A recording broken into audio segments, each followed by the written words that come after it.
Good day everyone, I am Quilinguen from VIIF 2 students, and this is the continuation of the topic about learners with difficulty in remembering and focusing. Then I will focus on the learning characteristics and the general education adaptation. But before we proceed, let us define what is learners with difficulty in remembering and focusing.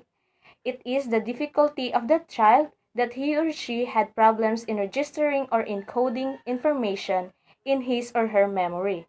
And also, they are always out on focus when doing a particular task. So these are the following learning characteristics of learners with difficulty in remembering and focusing. Short attention span, where the child can easily forget on what's being said or taught. Poor memory, difficulty following directions because they're out of focus, they're more likely not mind on what's the direction and need to say it repeatedly. Inability to discriminate between and among letters or sounds. Poor reading or writing ability. This child more likely not to settle down that may affect their ability to read and write. Difficulty with sequencing. They can forget on what's being retained in memory may result out of sequence. Unable to get or keep tasks and belongings organized. The child often feels excited that forget and loses the tasks or their belongings. Then, performs differently from day to day. They are more likely to do different things and will tune out easily if it is done repeatedly.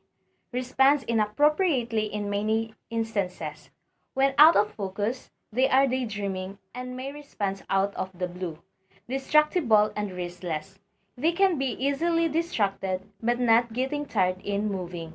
Hyperactivity. Have difficulty in sitting still and move around constantly. Impulsive. They are more likely to interrupt conversations and can't be patient or act without thinking. Moody, or they overreact emotionally. Difficult to discipline because they're more likely to do what they want to do and they not intend to listen when someone's advising or talking. Doesn't adjust well to change. Difficulty listening and remembering. Difficulty understanding words or concepts. They can't easily store information if it is not taught repeatedly. Lastly, extremely weak in ability to store and retrieve information efficiently. Now let's proceed to the general education adaptation. First, taking frequent short breaks during the lesson can help to make the task more manageable. This will make the child's memory more relaxed and can think correctly. Breaking down tasks into smaller and more manageable chunks for them to understand and learn easily. Get physical, like ask students to change seats during the lesson. It gives the opportunity to work with different people in the class. Keep the classroom a clutter-free zone, like removing unnecessary notices and posters from the walls as they will only add distraction. Find out from your students what works with them. Include visual, auditory, and kinesthetic activities. It is the best way for them to learn and stay focused. Vary the interaction patterns by giving students opportunities to work together in pairs, groups, and individually. It is a way to find comfort zone.